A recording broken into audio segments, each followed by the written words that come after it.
Good afternoon class 9। आज हम atoms and molecules में स्टार्ट करने जा रहे हैं atomic mass unit. Atomic mass unit का डेफिनेशन तो हमने लास्ट क्लास में देख लिया था, बट हमने सिर्फ देखा नहीं था, मैंने जस्ट उसको लिखवाया था और उसका एक इंट्रो दिया था, हमने एक्सप्लेन नहीं किया था। आज हम एटॉमिक मास यूनिट या एटॉमिक मास को बहुत अच्छे से क्लियरली समझेंगे, ठीक है। तो उसको समझने के लिए सबसे पहले हम देखेंगे रिलेटिव, पहले समझेंगे what is relative mass and standard unit. Relative mass and standard unit. तो relative mass and standard unit, suppose कि हम बाज़ार में सब्ज़ी खरीदने गए हैं, सब्ज़ी खरीदने हम बाज़ार में गए हैं, हमें 1 किलो आलू खरीदना है।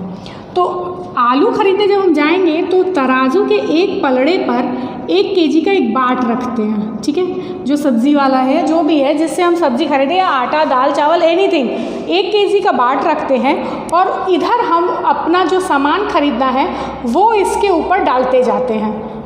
वो सामान तब तक रखते जाते हैं जब तक कि हमारा ये बैलेंस जो है, हमारा जो तराजू है वो इक्विलिब्रियम में ना आ जाए, वो दोनों तरफ बिल्कुल बैलेंस्ड ना हो जाए, बिल्कुल बराबर ना हो जाए। जब हमारा जो बैलेंस है वो बिल्कुल इक्विलिब्रियम में आ गया, वो बराबर हो गया दोनों तरफ, तब हमने जो ये आलू ख़रीदा, ये हम मानते हैं कि हमारा जो आलू है वो अब 1 केजी है।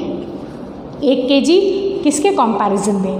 1 केजी इस 1 केजी के बाट के कंपैरिजन में, 1 केजी के बाट बोलो, पत्थर बोलो, एनीथिंग, इस 1 केजी के इंग्लिश में उसको वेट बोलते हैं और बाट को हम वेट बोलते हैं। तो 1 केजी के वेट के कंपैरिजन में या 1 केजी के बाट के कंपैरिजन में हमारा जो अब आलू है वो 1 केजी हम मान रहे हैं कि हाँ ये 1 केजी है। तो या अगर हम आलू नहीं खरीदें, हमें परवल ख़रीदना है या हमें दाल खरीदनी है कोई, तो हम 1 केजी का बाट रखते हैं एक तरफ, या आधा केजी का अगर ख़रीदना है दाल तो हम यहाँ 500 ग्राम का बाट रखेंगे और इधर दाल रखता जाता है। दुकान पे जो दुकानदार है वो तब तक दाल रखता है जब तक कि दोनों तरफ इक्विलिब्रियम ना हो जाए।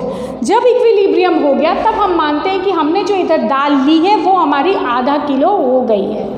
तो ये जो 1 केजी है या आधा, ये 1 केजी है या 500 ग्राम है या ये 250 ग्राम है, जिसके कंपैरिजन में हम सामान खरीद रहे हैं, जिसको हम स्टैंडर्ड मान के, ये 1 केजी हम मान रहे हैं कि ये 1 केजी स्टैंडर्ड है और हम इसको रख के एक तरफ दूसरे पलड़े पे जो सामान लेंगे वो 1 केजी का होगा।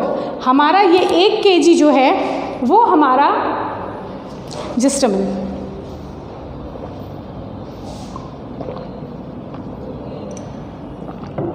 हमारा जो ये 1 केजी है ये एक स्टैंडर्ड है, या हमने आधा किलो जो लिया वो स्टैंडर्ड यूनिट है। ये स्टैंडर्ड है, यही हमारा बेस है। हम इसी के कंपैरिजन में बाकी सामान खरीदेंगे। हम तराजू के पलड़े पे इसको रखेंगे तो हमको सेटिस्फैक्शन होगा कि हाँ ये सही है। अब हम इसके कंपैरिजन में जो कुछ भी खरीद रहे हैं वो हमारा उतने ही वेट का है। तो ये जो यूनिट्स हुए, ये जो बाट हुआ, ये कहलाता है स्टैंडर्ड यूनिट। स्टैंडर्ड यूनिट, ये स्टैंडर्ड यूनिट है, ये हमारा बेस है, यही हमारी नींव है और इसके कंपैरिजन में हम सामान खरीदेंगे। तो जो भी सामान हम खरीद रहे हैं या जो भी मास हम उसके कंपैरिजन में ले रहे हैं, ये जो हुआ this is called relative mass. ये जो है ये हमारा कहलाता है रिलेटिव मास। स्टैंडर्ड यूनिट के मुकाबले, स्टैंडर्ड यूनिट के कंपैरिजन में, स्टैंडर्ड यूनिट की तुलना में जो कुछ भी हम ले रहे हैं, जो कुछ मास हम खरीद रहे हैं, वो हुआ हमारा रिलेटिव मास। स्टैंडर्ड यूनिट के कंपैरिजन में जो कुछ भी हम जो आलू हमने लिया 1 केजी, इस 1 केजी के मुकाबले वो आलू का जो हम मास है उसको हम कहेंगे रिलेटिव मास ऑफ आलू। समझ में आई बात? Standard mass, relative mass. Standard unit, not standard mass, I am sorry, standard unit के कंपैरिजन में जो कुछ भी मास हम लेते हैं उसको हम कहते हैं रिलेटिव मास। ये आलू जो हमने लिया वो आलू का रिलेटिव मास है in comparison to in comparison to standard unit. हमने स्टैंडर्ड यूनिट माना, इस स्टैंडर्ड ये 1 kg, 250 ग्राम, 200 ग्राम, आधा किलो, ये सारे स्टैंडर्ड यूनिट्स के मुकाबले ही तो हम दाल चावल जो भी ग्रोसरी आइटम्स खरीदते हैं ये सब इन्हीं के कंपैरिजन में खरीदते हैं ना, कि वो हम इसको स्टैंडर्ड मानते हैं और इसके मुकाबले में जो कुछ भी हम मास लेते हैं वो उसको हम कहते हैं। अगर हमने 1 किलो दाल खरीदी तो वो दाल का रिलेटिव मास है in comparison to this standard unit. अगर हमने आधा किलो दाल खरीदी है तो वो आधा किलो दाल रिलेटिव मास है उस दाल का इस आधा किलो बाट के कंपैरिजन में। जो आधा किलो बाट हमारा स्टैंडर्ड यूनिट है वो हमारा एक बेस है, ये तो रहेगा ही। अब हम इसके मुकाबले बाकियों का मास कैलकुलेट करेंगे। तो ये जो बाकियों का जो मास हम कैलकुलेट कर रहे हैं, जो बाकी सारे सामानों का जो हमें मास मिल रहा है, दैट इज रिलेटिव मास। ये बात समझ में आ गई, standard unit and relative mass. अब ये तो सब्जी तक की बात हो गई। अब ये बताओ कि क्या हम लोग अब इसी तराजू के पलड़े पर, नॉट 1 किलो, अगर हम इसी तराजू के पलड़े पर एक तरफ 200 ग्राम रख दें और दूसरी तरफ एक एटम रख दें तो क्या उसका वेट कर सकते हैं? इम्पॉसिबल। एटम साइज़ में बहुत छोटा होता है, बहुत छोटा होता है, और एटम का मास बहुत स्मॉल होता है। तो इस तरह के स्टैंडर्ड यूनिट से 100-200 ग्राम 50 ग्राम से एटम्स का रिलेटिव मास कैलकुलेट नहीं कर सकते। तो एटम्स के रिलेटिव मास को कैलकुलेट करने के लिए कुछ अलग तरह के बाट की ज़रूरत थी, कुछ अलग तरह के स्टैंडर्ड यूनिट की ज़रूरत थी, और उस प्रॉब्लम को सॉल्व किया गया with the help of carbon 12 isotope.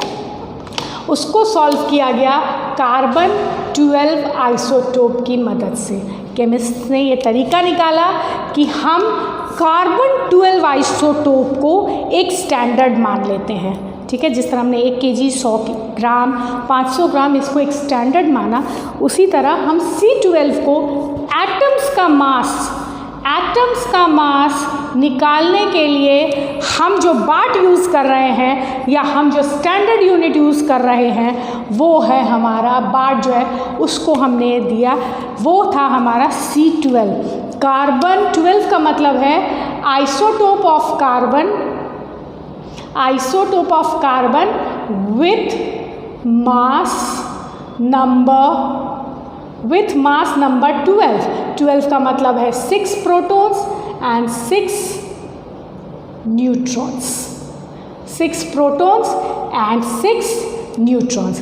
Carbon का एक और आइसोटोप होता है C14, इसी वजह से हमने यहाँ C12 लिखा है, बिकॉज मोस्ट एबंडेंट आइसोटोप जो कार्बन का होता है वो C12 होता है। इसी वजह से कार्बन 14 आइसोटोप तो हम नहीं लेते हैं इसके लिए, the most abundant isotope C12 isotope लेते हैं। C12 आइसोटोप का मतलब है कार्बन का एक ऐसा आइसोटोप जिसमें हमारा 6 प्रोटॉन होता है और 6 न्यूट्रॉन होता है, यानी हमारे कार्बन का जो मास नंबर है वो है हमारा 12, ठीक है।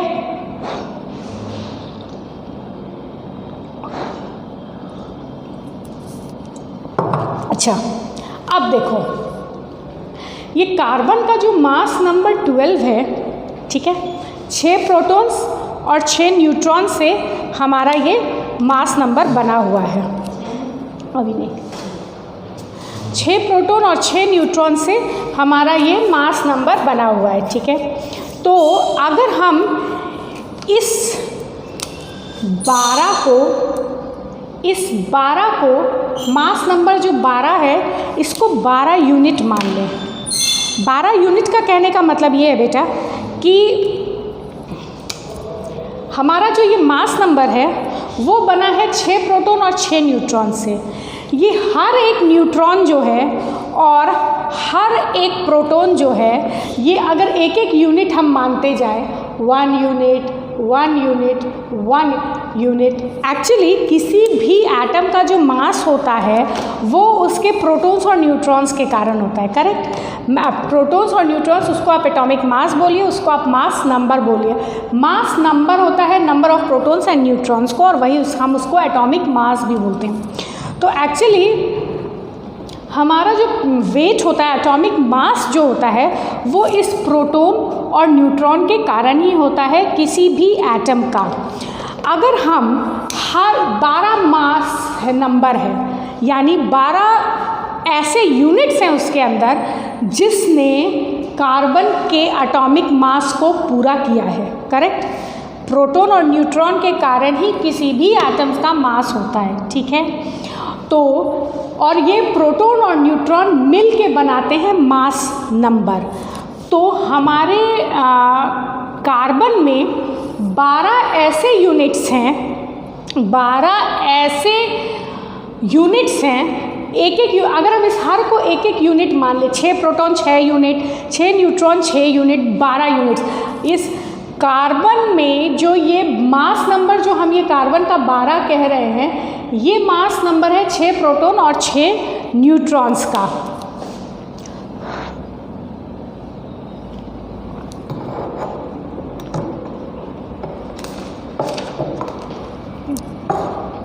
Just a minute.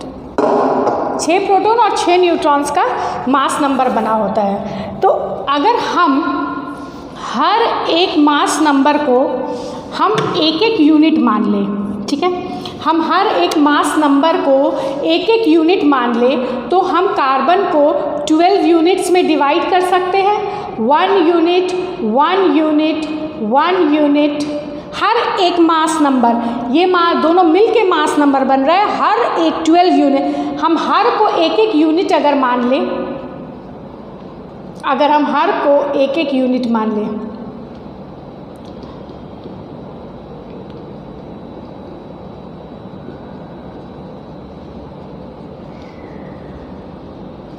अगर हर को हम एक एक यूनिट मान ले, तो हमारा 12 यूनिट में कार्बन को हम डिवाइड कर सकते हैं। 12 यूनिट्स में हम कार्बन को बहुत इजीली डिवाइड कर सकते हैं 12 यूनिट में। मास नंबर 12 है, 12 यूनिट में हम बहुत इजीली कार्बन को डिवाइड कर सकते हैं। तो अगर हम ऐसे बात करें तो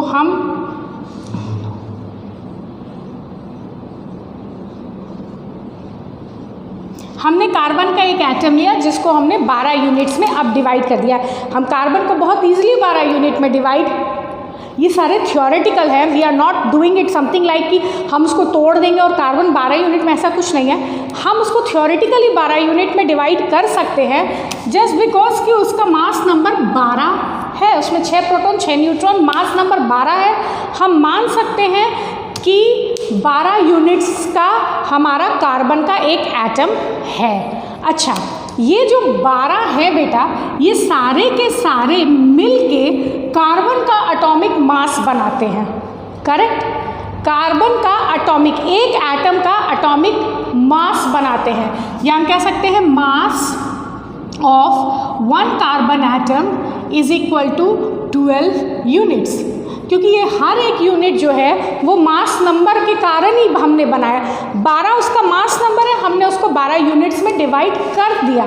थ्योरेटिकली हम उसको डिवाइड कर सकते हैं 12 यूनिट्स में, लेकिन ये जो हर एक यूनिट है ये कंट्रीब्यूट कर रहा है कार्बन के एक एटम के मास के लिए।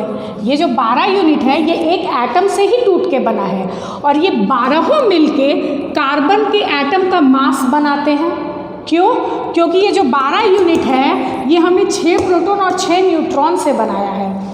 मास नंबर 12 था, मास नंबर 12 मतलब 6 प्रोटॉन 6 न्यूट्रॉन। किसी भी एटम का जो मास है वो उसके प्रोटॉन्स और न्यूट्रॉन्स के कारण ही होता है। तो हमने इसका मास नंबर 12 था, तो हमने इसको 12 यूनिट में डिवाइड कर दिया कि एक एक यूनिट में हमने इसको डिवाइड कर दिया।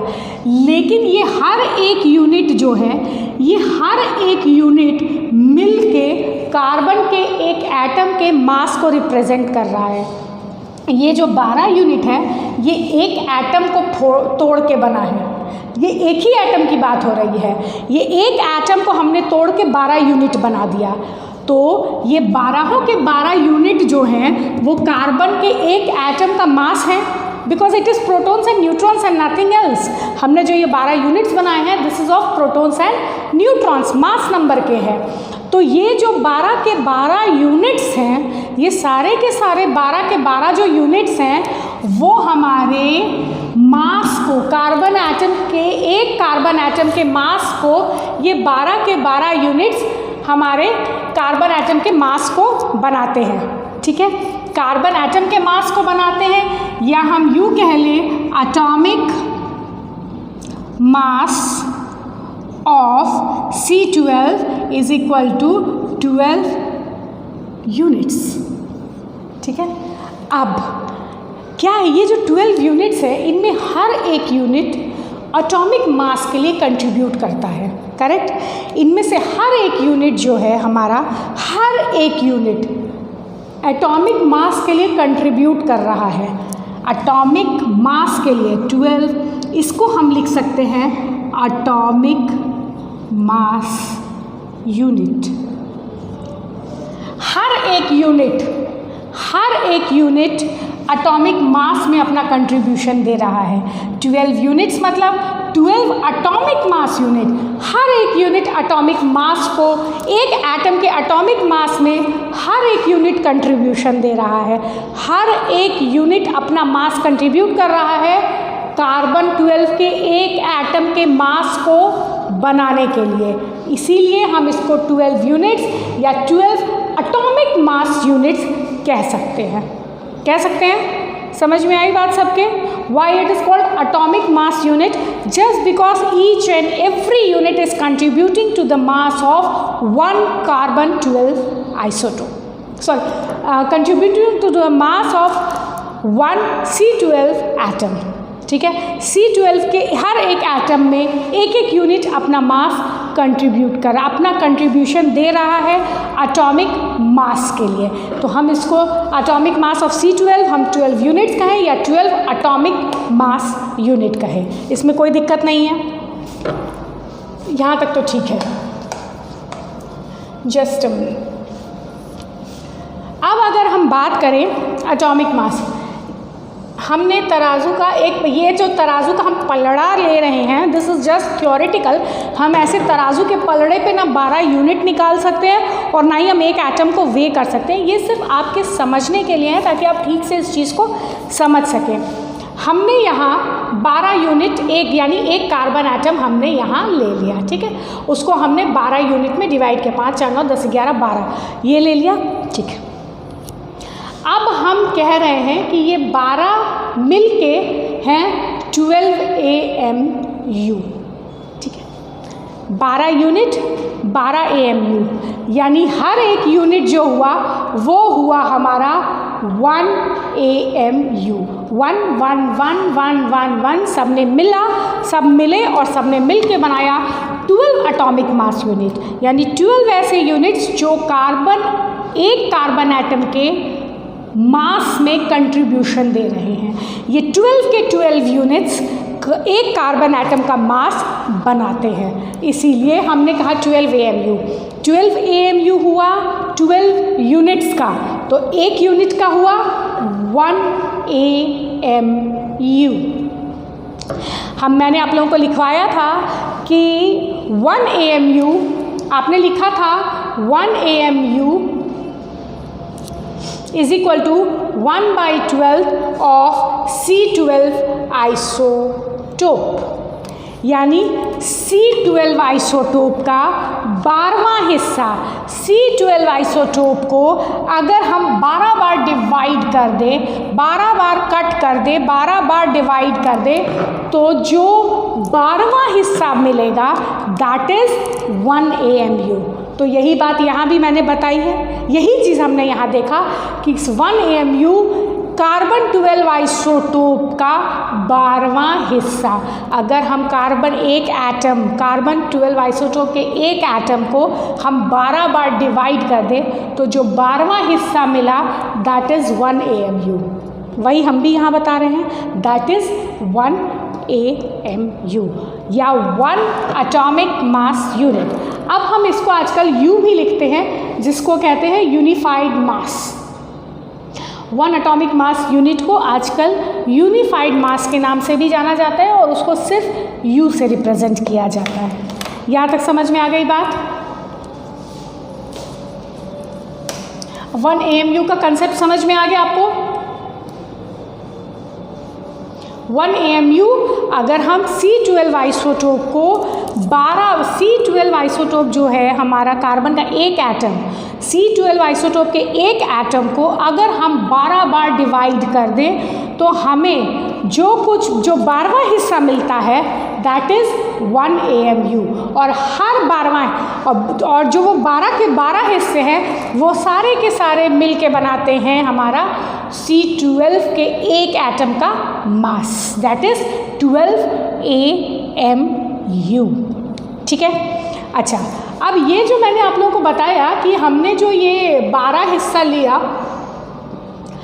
इसमें 1 AMU, ये जो 1 AMU है, जिस तरह हमारा बाट था 1 kg, 500 ग्राम, 250 ग्राम, वो हमारा स्टैंडर्ड यूनिट था, तो हमारे एटम्स के मास को वे करने के लिए हमारा जो स्टैंडर्ड यूनिट है वो यही 12वां हिस्सा है, वो यही 1 AMU है। ये जो 1 यूनिट है ये है हमारा standard unit. This is standard unit. This is standard unit. ये स्टैंडर्ड यूनिट किसके लिए? To calculate the relative mass of atoms of element. ठीक है? ये जो 12वां हिस्सा है this 1 AMU is the standard unit. आगे मैं बताती हूँ अभी, जस्ट अ मिनट।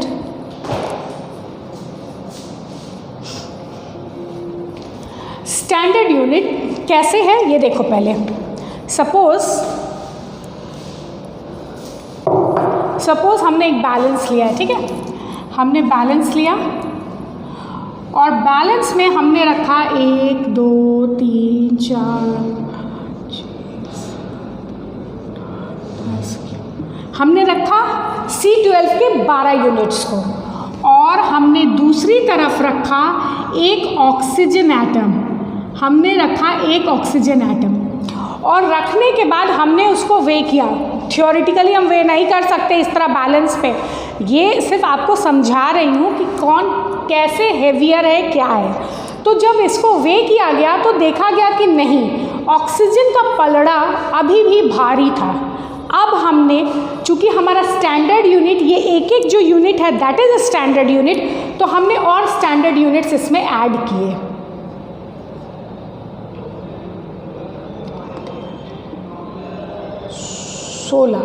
हमने और 4 यूनिट्स, हमने 4 स्टैंडर्ड यूनिट्स इसमें और ऐड किए, 4 स्टैंडर्ड यूनिट्स यानी, और ये हमारा हुआ, मैंने पहले ही बताया था कि स्टैंडर्ड यूनिट के रिलेटिव में हम जो भी स्टैंडर्ड यूनिट के मुकाबले, स्टैंडर्ड यूनिट की तुलना में हम जो भी मास निकाल रहे हैं उसको हम कह रहे हैं रिलेटिव मास। ये इसके कंपैरिजन में उसका रिलेटिव मास है। तो यहाँ हो गया relative mass of oxygen is equal to 14 units, sorry 16 units. हमें 4 स्टैंडर्ड यूनिट्स और ऐड करने पड़े, तब जाके हमारा ऑक्सीजन के साथ इक्विलिब्रियम में वो बैलेंस आया। हमारा जो तराजू था वो इक्विलिब्रियम में तब आया जब हमने 16 यूनिट्स ऐड किए, जब हमने 4 यूनिट्स और ऐड किए। हमारा एक यूनिट जो है हम उसको स्टैंडर्ड यूनिट मान रहे हैं, यानी हमने 16 स्टैंडर्ड यूनिट्स ऐड किए, तब जाके हमारा relative mass of oxygen atom आया। 1 ऑक्सीजन एटम का रिलेटिव मास आया। एक यूनिट 1 AMU के बराबर है, तो हमारा 16 यूनिट 16 AMU के बराबर होगा। उसी तरह अगर हम सोडियम की बात करें तो सोडियम में हमने एक सोडियम एटम इधर दिया और इधर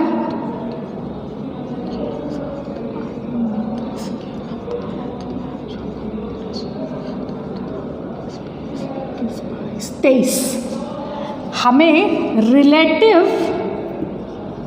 मास ऑफ सोडियम मिला 23 यूनिट्स या 23 AMU। एक एक यूनिट एक AMU को रिप्रेजेंट करता है, तो हमारा 23 यूनिट्स जो हुआ वो 23 AMU हुआ। यानी कि हमने, अगर हम इसको दूसरे शब्दों में कहें तो हम ये कह सकते हैं कि हमारा जो ऑक्सीजन है, ऑक्सीजन एटम जो है हमारा, ऑक्सीजन, एक ऑक्सीजन एटम का मास, इसको हम कह सकते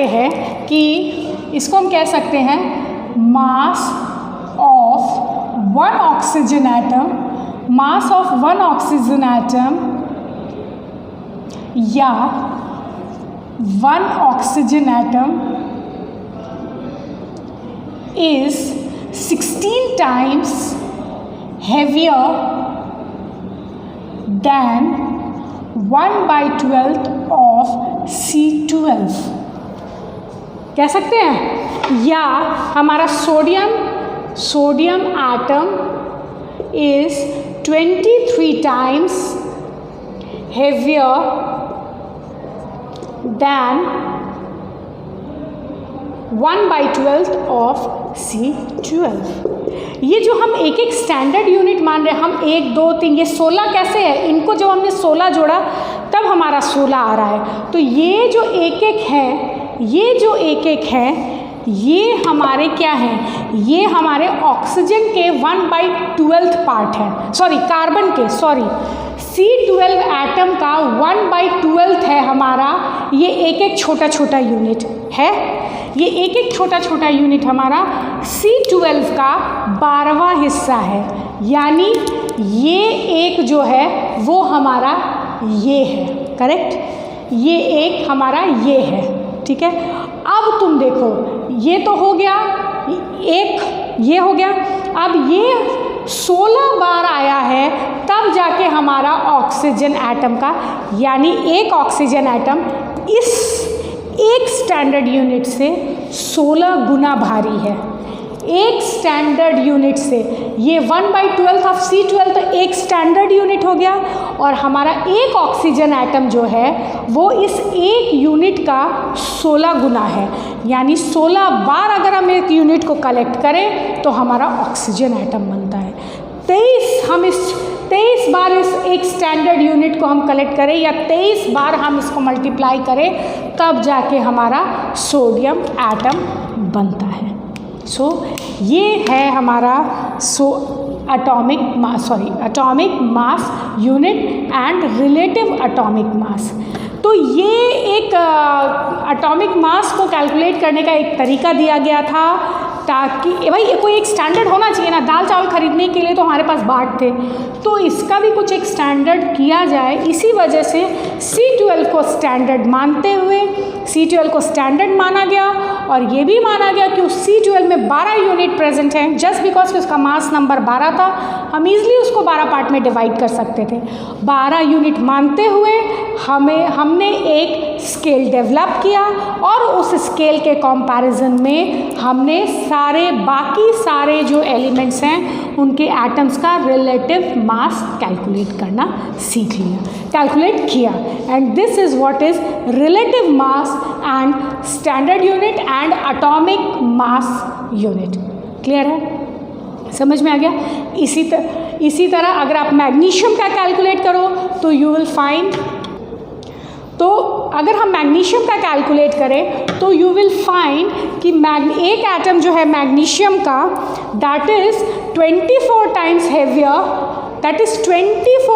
हेवियर दैन 1 स्टैंडर्ड यूनिट, यानी 1/12 of C12। So this was atomic mass unit and relative atomic mass. Clear है सबको? Let's move further.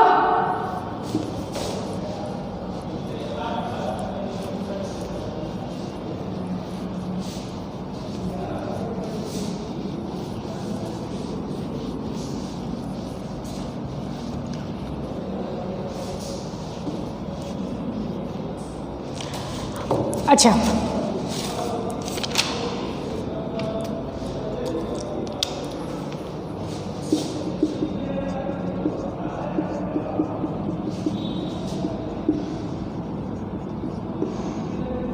Absolute atomic mass और actual atomic mass, absolute atomic mass और actual atomic mass.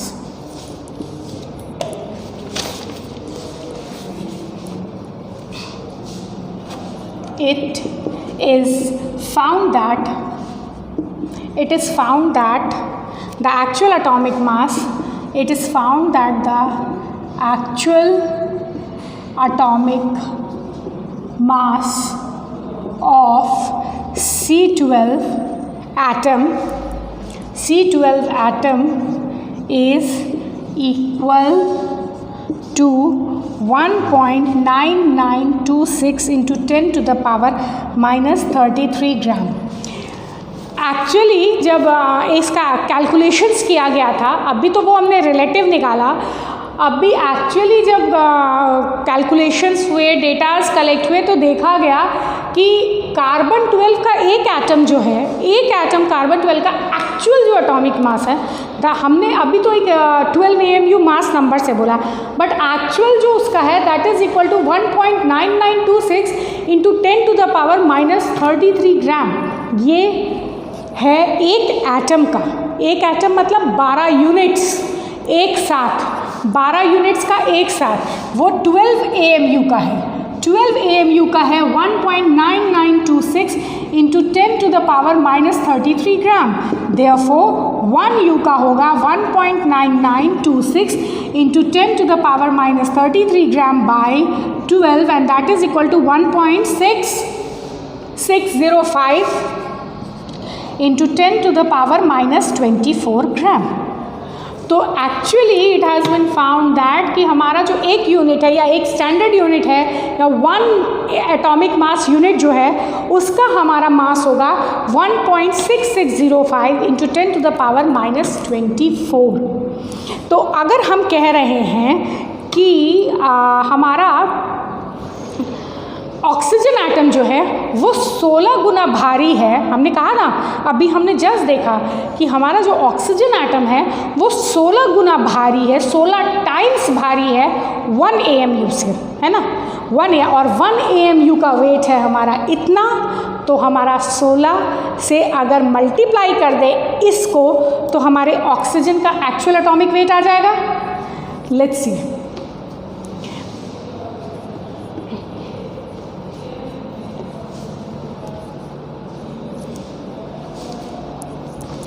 Thus by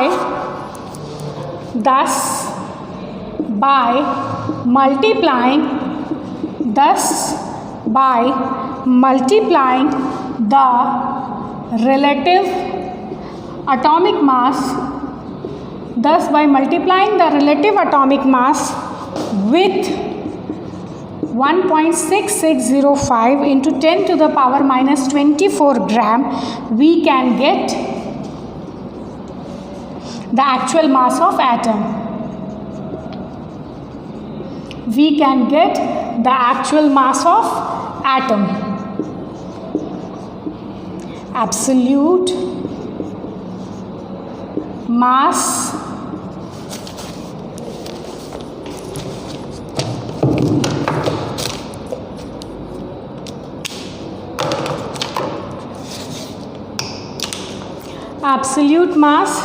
of oxygen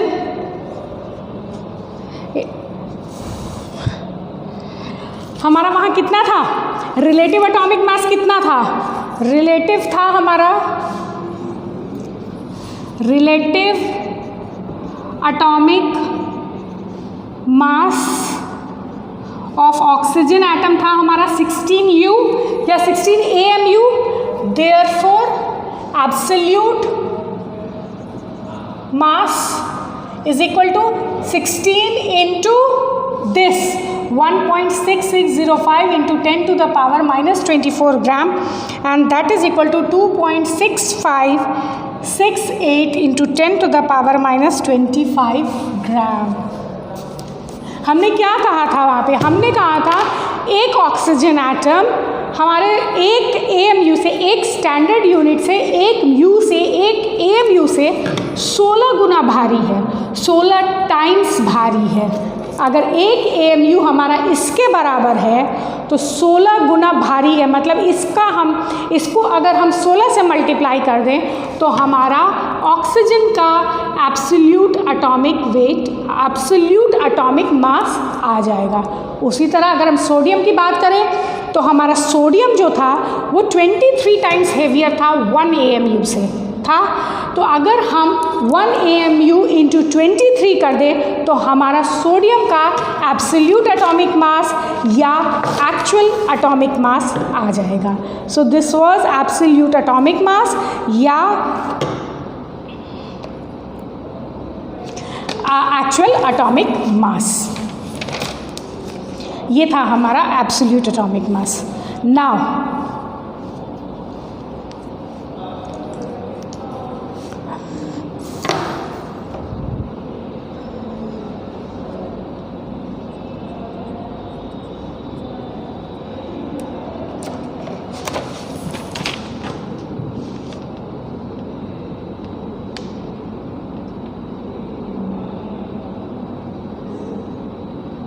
just a minute.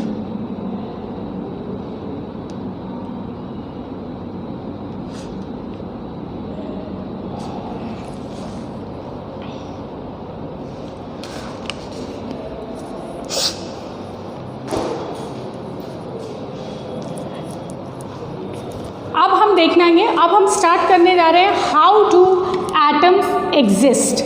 हम देख रहे हैं atoms किस किस तरीके से एटम्स एग्जिस्ट करते हैं। ठीक है, let's start. How do atoms exist.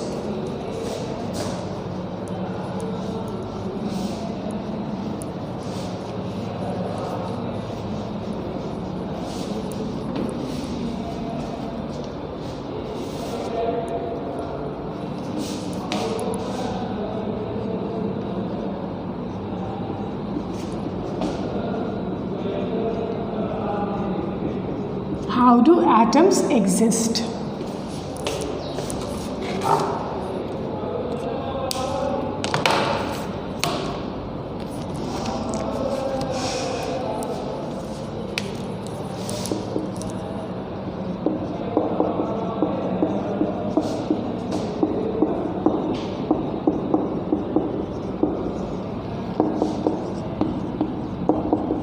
Atoms basically दो तरह से एग्जिस्ट करते हैं, in the form of molecules and in the form of ions. हम सबसे पहले देखते हैं मॉलिक्यूल्स के बारे में। फर्स्ट हम देखते हैं मॉलिक्यूल्स के बारे में।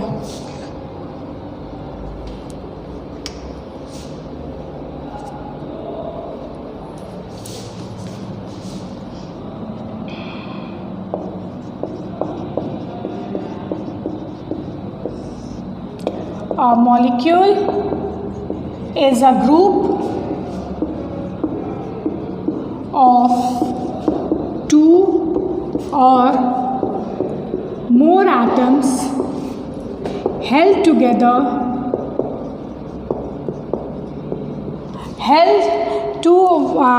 it is a group of two or more atoms held together strongly by some kind of attractive forces, strongly by some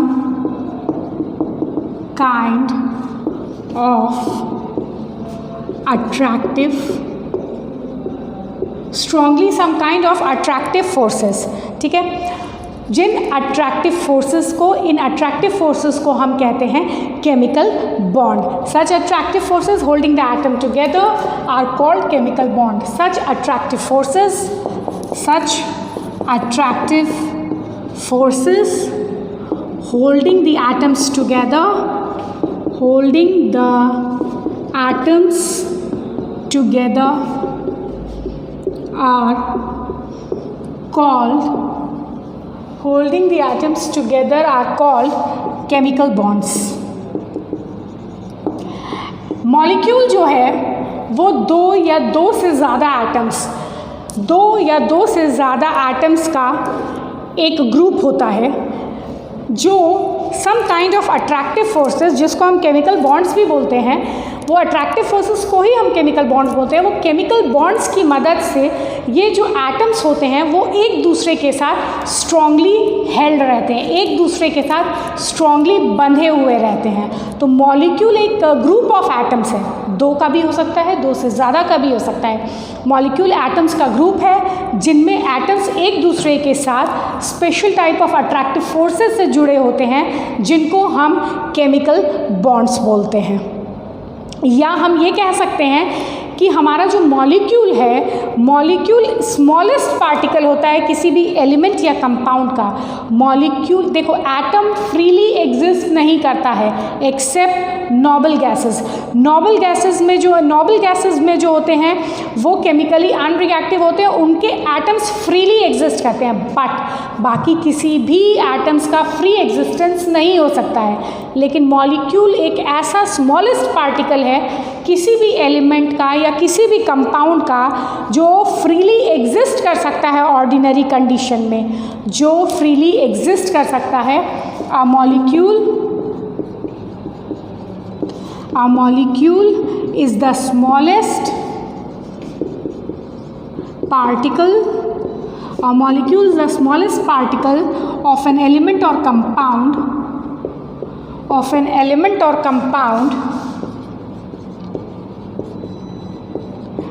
that can exist freely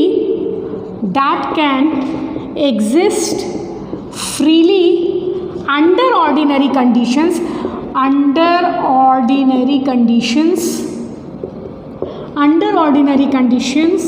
and shows all the properties of that substance and exhibit all the properties of that substance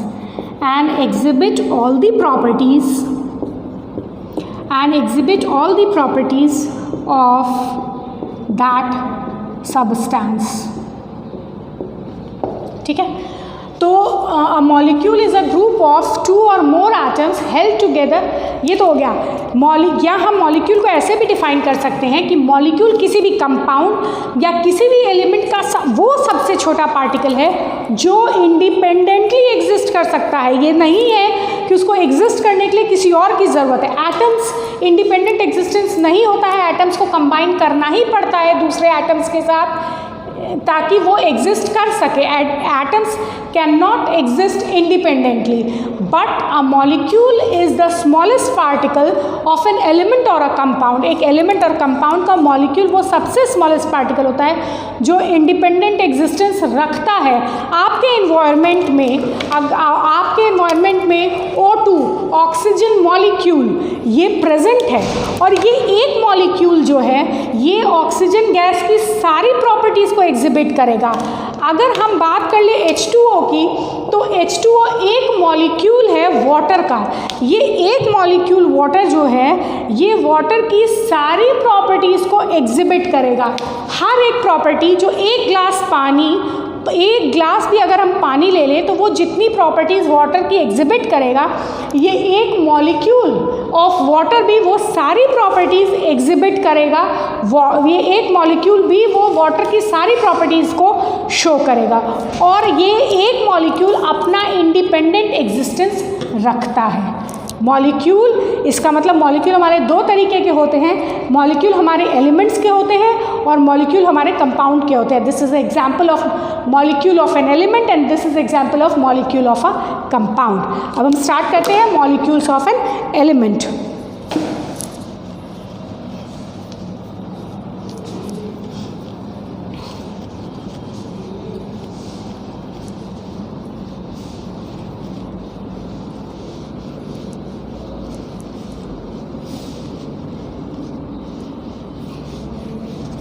Molecules of an element.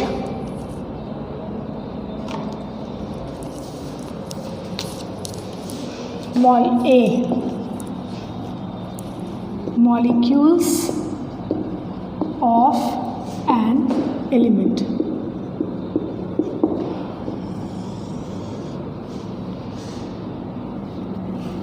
Molecules of an element, molecules of an element में same type of atoms एक दूसरे के साथ bonded रहते हैं। molecules of an element have the same kind of atoms bonded together.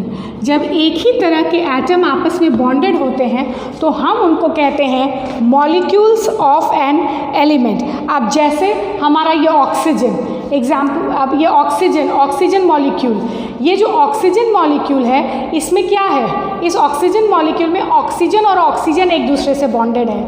अगर हम ये नाइट्रोजन की बात करें तो इसमें क्या है, नाइट्रोजन और नाइट्रोजन एक दूसरे के साथ बॉन्डेड है. एक तरह के एटम्स जब आपस में बॉन्डेड होंगे एक दूसरे के साथ, एक ही तरह के एटम्स जब एक दूसरे के साथ बॉन्डेड होंगे तो वो जो मॉलिक्यूल होता है उसको हम कहते हैं मॉलिक्यूल्स ऑफ एन एलिमेंट. अगर हम बात करें O3 की तो ये देखो ऑक्सीजन, ये O3 में oxygen oxygen oxygen, 3 oxygen atoms एक दूसरे के साथ जुड़े हुए हैं और फॉर्मेशन करते हैं O3 यानी ओजोन मॉलिक्यूल का. ये सारे एग्जाम्पल्स वैसे मॉलिक्यूल के हैं जिसमें एक ही तरह के एटम्स एक दूसरे के साथ बॉन्डेड हैं. एक ही तरह के एटम्स के कारण ये मॉलिक्यूल का फॉर्मेशन हुआ है. इसमें एक टर्म आता है एटॉमिसिटी. इसमें एक टर्म आता है एटॉमिसिटी. ठीक है, एटॉमिसिटी जैसे ऑक्सीजन O2 तो इसकी एटॉमिसिटी हुई 2. अगर हम सल्फर की बात करें S8 तो एटॉमिसिटी हुई 8. नाउ एटॉमिसिटी क्या होती है, actually atomicity it is the number of atoms present in one molecule of the element, present in one molecule of the element. ठीक है, इसमें नंबर ऑफ एटम्स, कितने नंबर ऑफ एटम्स उस molecule में present हैं उसको हम कहते हैं एटॉमिसिटी. जैसे अगर हम O3 की बात करें तो O3 में ऑब्वियस है 3 ऑक्सीजन एटम है, इसकी एटॉमिसिटी हो जाती है हमारी 3. सल्फर नाइट्रोजन हम लिखते हैं N2, उसकी एटॉमिसिटी हो जाती है 2. हाइड्रोजन हम लिखते हैं H2, एटॉमिसिटी 2. हम क्लोरीन लिखते हैं Cl2, एटॉमिसिटी हो जाती है 2. ठीक है, तो हम जितना भी एटम्स एक मॉलिक्यूल में प्रेजेंट होता है हम उसको उस मॉलिक्यूल की एटॉमिसिटी बोलते हैं. The number of atoms present in one molecule of an element is called atomicity. समझ में आई सबके बात, व्हाट इज एटॉमिसिटी? सबको क्लियर है एटॉमिसिटी? एटॉमिसिटी के बारे में हम नेक्स्ट क्लास में और जानेंगे. डिफरेंट टाइप्स ऑफ एटॉमिसिटी होती है, monoatomic, diatomic, triatomic and polyatomic. और उसके बाद हम देखेंगे मॉलिक्यूल्स ऑफ अ कंपाउंड. तो ये तो atomicity molecules of a compound तो हम अभी ही देखेंगे. एटॉमिसिटी के बारे में डिटेल में हम नेक्स्ट क्लास में फिर देखेंगे. फिलहाल हम स्टार्ट करते हैं molecules of an element. Atomicity का मैंने आपको सिर्फ एक इंट्रो दिया है, इसके बारे में डिटेल हम नेक्स्ट क्लास में देखेंगे. अभी हमने देखा मॉलिक्यूल्स ऑफ एन एलिमेंट, अब हम देखते हैं second molecules of a compound. Second है हमारा molecules of a compound.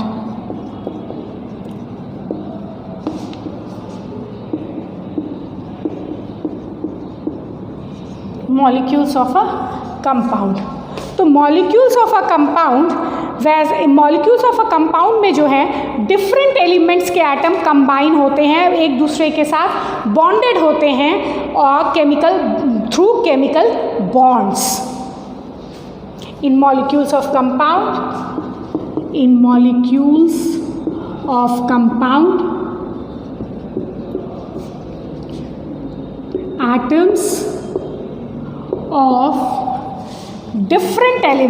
atoms of different elements are bonded together elements in molecules of compound atoms of different elements are bonded together by chemical bonds. जैसे H2O, NaCl, carbon dioxide, carbon monoxide, ये सारे molecules of a compound है। इसमें देखो different type के atoms हैं, oxygen hydrogen, यहाँ chlorine sodium, oxygen carbon, SO2 sulphur carbon, sorry not carbon, sulphur oxygen. इन सारे के सारे मॉलिक्यूल्स में different type of atoms combined है। डिफरेंट एलिमेंट्स के एटम्स एक दूसरे के साथ बॉन्डेड हैं बाय केमिकल बॉन्ड्स। तो इस तरह के जो कंपाउंड्स होते हैं, इस तरह के जो मॉलिक्यूल्स होते हैं, हम उनको कहते हैं मॉलिक्यूल्स ऑफ अ कंपाउंड। इसमें भी हमारी एटॉमिसिटी होती है। यहाँ भी एटॉमिसिटी वही है, number of atoms present in one molecule of a compound is called its atomicity। इसके बारे में डिटेल हम नेक्स्ट क्लास में देखेंगे एटॉमिसिटी का। फिलहाल आप सिर्फ एटॉमिसिटी क्या होती है ये आप जानो। द नंबर ऑफ एलिमेंट्स, वहाँ पे मॉलिक्यूल ऑफ एन एलिमेंट था, यहाँ मॉलिक्यूल ऑफ अ कंपाउंड है।